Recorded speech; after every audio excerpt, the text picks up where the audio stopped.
Hello everyone, this is Caleb Warnock and I have a bit of a cold I'm trying to get over, so please forgive my voice, but I've been sick in bed for 3 days and I'm so tired of it. I just wanted to do something fun with what little tiny bit of energy I have. And so I found out recently about an old Danish tradition of making these woven paper baskets as Christmas tree ornaments that you can you're supposed to put a cookie inside of them and give them to your friends and neighbors. And so that's what I want to make today. So to start, we're going to make some paint. And as you know, on this channel we use nothing but natural paint. So these are leaves of celery from out of my geothermal greenhouse. I am tearing them up a little and mashing them, and then I'm going to add some water. That was like, I don't know, maybe 12 drops. And because green tends to fade over time to yellow, unless you add a mordant, I'm adding alum, and alum is a mordant that you can buy on the baking aisle of the grocery store. And so we're going to make our own red paint and our own green paint, and of course you could do this with your own watercolor paint that you already have. And in Denmark they often do these hearts apparently with the Danish flag colors. Sometimes they do them in black and white, sometimes they do them in what I would consider traditional Christmas colors, green and red. I don't think it really matters what color you do it in. And these hearts that we are making are the easiest hearts that you can do. They have way more intricate hearts that they make. And if you are really feeling proud of yourself, like, oh, I'm such a smart person, then go watch the videos of these little Danish kids making these super intricate versions of these hearts on YouTube, on the internet. You'll be like, oh my word. And when you try to do it, you'll really appreciate it. These kids are smart in Denmark. And the adults too, because this is kind of a Danish brain teaser. It does get easier the more often that you do it. So I'm just grinding this celery leaf, and I'm going to grind this up and we'll come back. Okay, I've ground it up. Now I'm going to kind of scrape it into a pile with my spatula.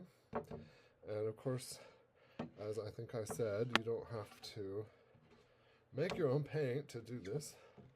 But it is interesting because the oldest known example of one of these little Danish woven cookie baskets made out of paper is in the Museum for Hans Christian Andersen in Odense, Denmark. And it is green and sort of tan, yellowy tan. Here is a photo of the actual ornament made by hand by Hans Christian Andersen, courtesy of the museum in his honor in Denmark. But it sure looks to me like it was painted with botanical colors. It was made by Hans Christian Andersen in 1860, and it looks to me like it was a botanical red that did not have mordant in it and faded over time to that sort of yellowish tan in the intervening 160 years since it was made.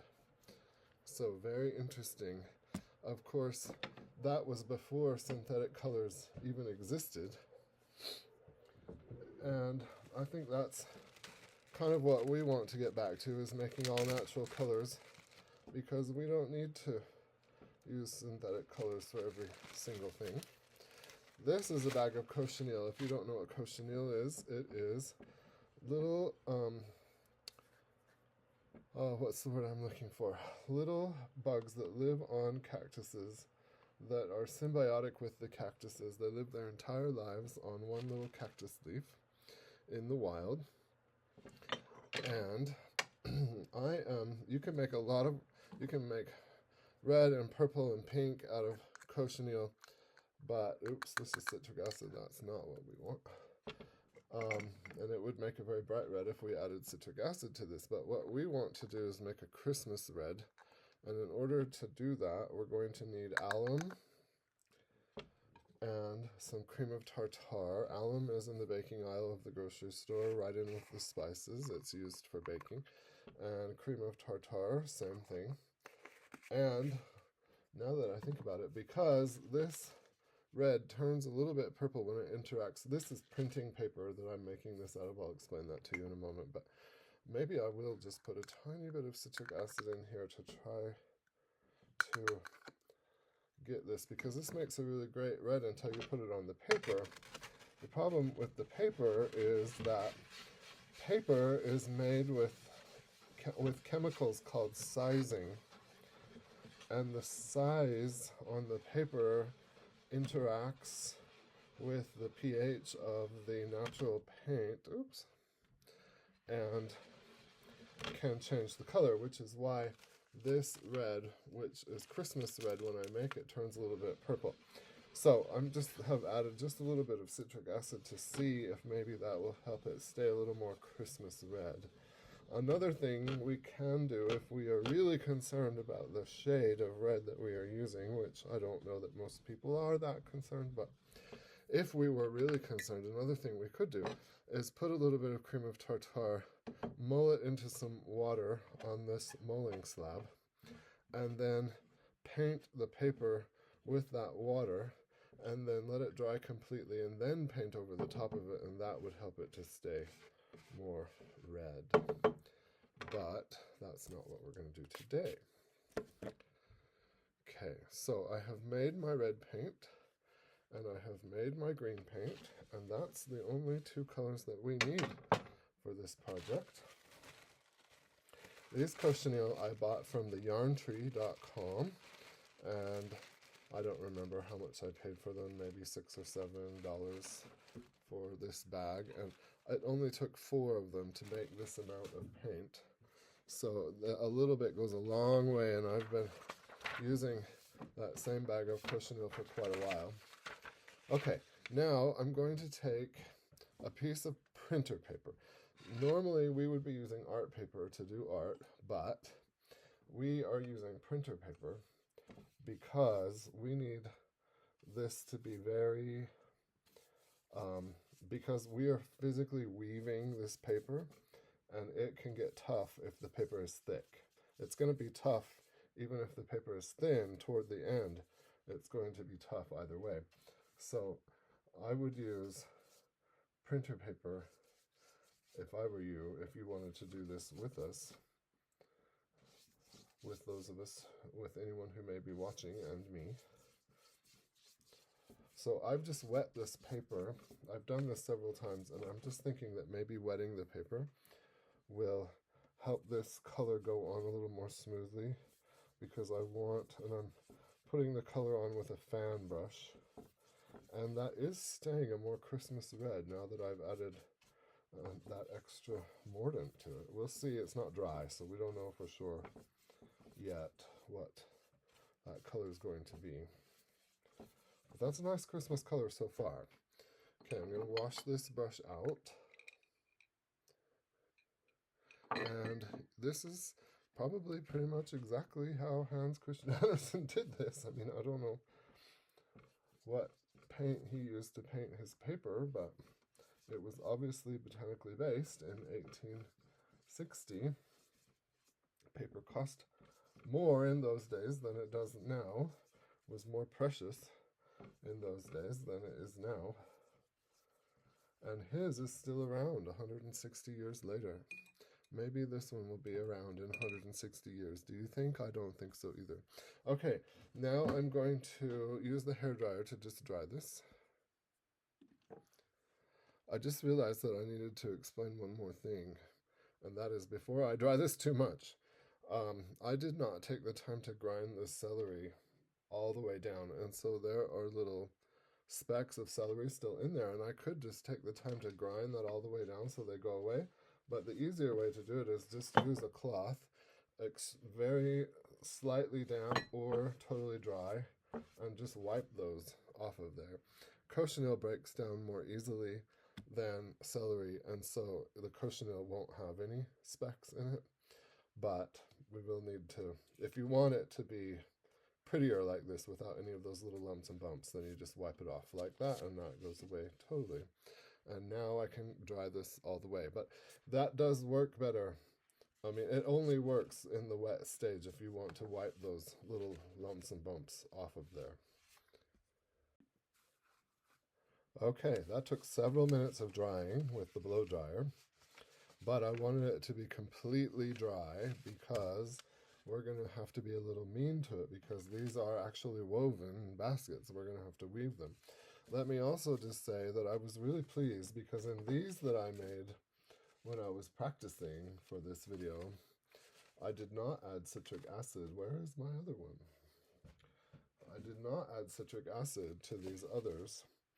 And I did not add enough cochineal to these, so they came out a little pink. So this one I made more, but and it was perfectly this color when I put it on the paper, but it interacted with the sizing on the paper and turned a little bit purple. But adding the citric acid has really solved that problem, so I'm thrilled about that.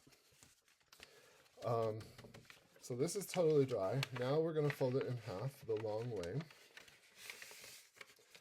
and just use something to really flatten that fold, because we are going to be weaving this and we want that fold to be pretty flat.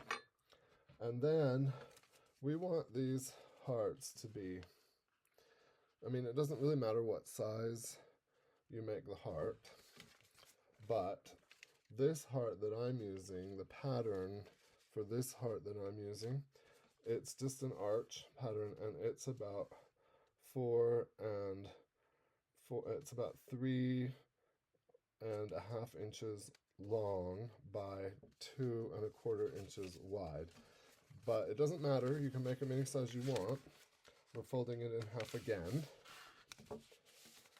Just make sure that it's exactly all equal so that you're only using one pattern, because the weave is not going to work out very well unless it is pretty exact.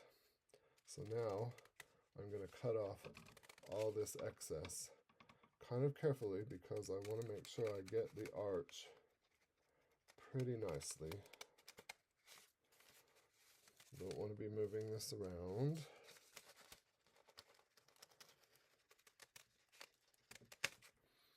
Okay, we can set that aside for a moment, and then you'll see that I have divided this into 3 equal parts, and I'm just going to cut up these lines,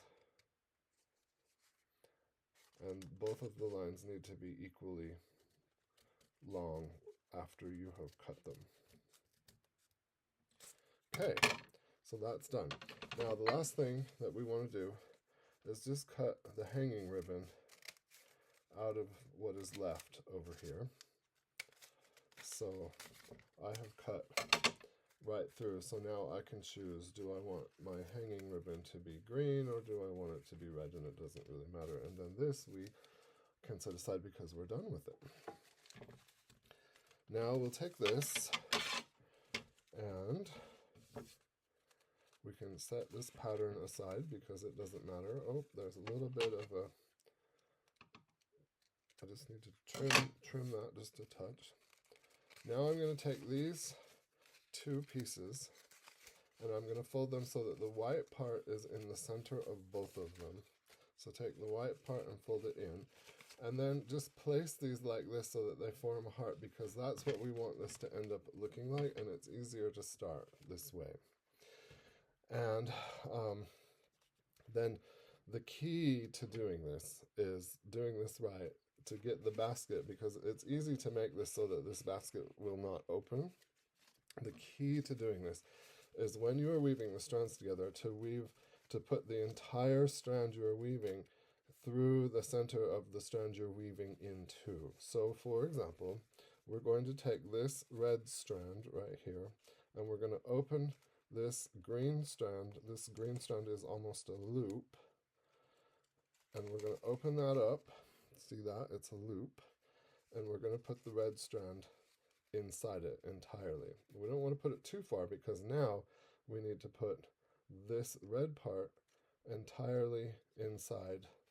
We need to put this red part entirely inside this green part. No, we need to put the green part inside the red part. We're hiding the green. And then we're going to put this third strand the way the first one is, because we're just alternating, and put the red entirely inside it. And if we have done that, now it opens as a basket. And we know that it will because it's the same on both sides. Now we're going to scoot this up a little bit and take this middle strand and repeat it in the opposite direction, which is how you weave. We're going to take, on this one, we've got the green showing, so now we want the red to show, so we're going to open this red strand, and we're going to put this entire green strand inside the red strand, and I promise you that this gets easier. It's kind of like a little bit of a brain teaser, but I promise you after you do this once or twice, it gets much easier. And now we want the green to be showing and the red to be hidden, so we're going to put the red inside this green. And one of the hardest parts of this is just getting this little paper to open up. So if you've got a little tool, I suppose any old thing, even a pencil, I'm using a palette knife, because I just need to get in there, in between, inside that loop, and open it up a little bit so that I can make that red go inside the green so that it will disappear. And then I can pull that through, and now we want the red to be showing. Right here we want the red to be showing, which means that we have to put the green inside the red. So I'm going to open that loop with whatever tool I can use, and I'm going to put the green strand inside the red strand, and now my second row is woven. And now I'm going to scoot this whole thing upward a little bit. Have to slide it upward. Slide, slide. Come on, slide all the way up. It may have to be cut a little bit.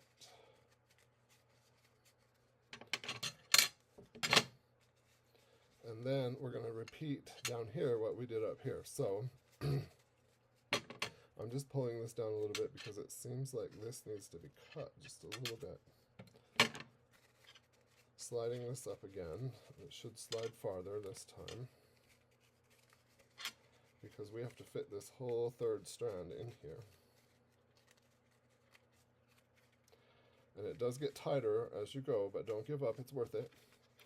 And now we want this red strand to be hidden, and so the way that we hide that is by opening up this green strand.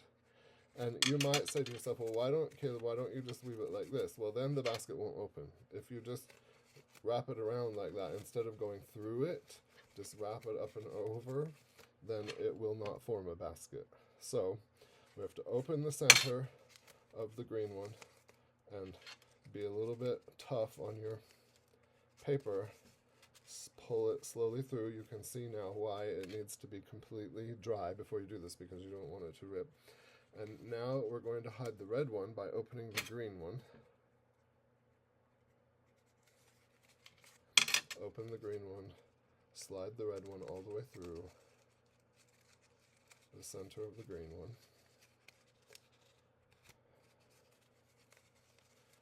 Oops, I did that wrong, didn't I? So let's go back. We want the red to be showing, so the green needs to go inside the red, because we want the red to be showing. And once again, I can't get this open, so I'm going to use my tool, because this folded paper can be difficult. Okay, so now I put the green through the center of the red, and now this is the hardest one. This last one is the hardest one, because it's kind of tight now, and we want the green to be showing, and so we're going to put this red inside the green. We're going to open the green, the center of the green loop. It's a folded loop. I'm going to put the red inside it, and ta-da! Look at that. How cool is that? And now this opens like a basket, so you can put your cookie inside it. Before we do that, if I had any botanical glue, we could glue this, but I don't have any made up right now. So we're going to take whatever strand we want, probably red because the Christmas tree is green, and we're going to tape this in here to make this hanging handle, and then repeat that on the other side.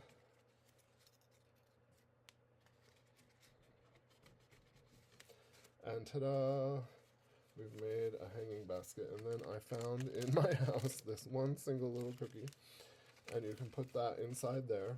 And then apparently in Denmark they go give this to friends and neighbors as a Christmas gift. It's very traditional.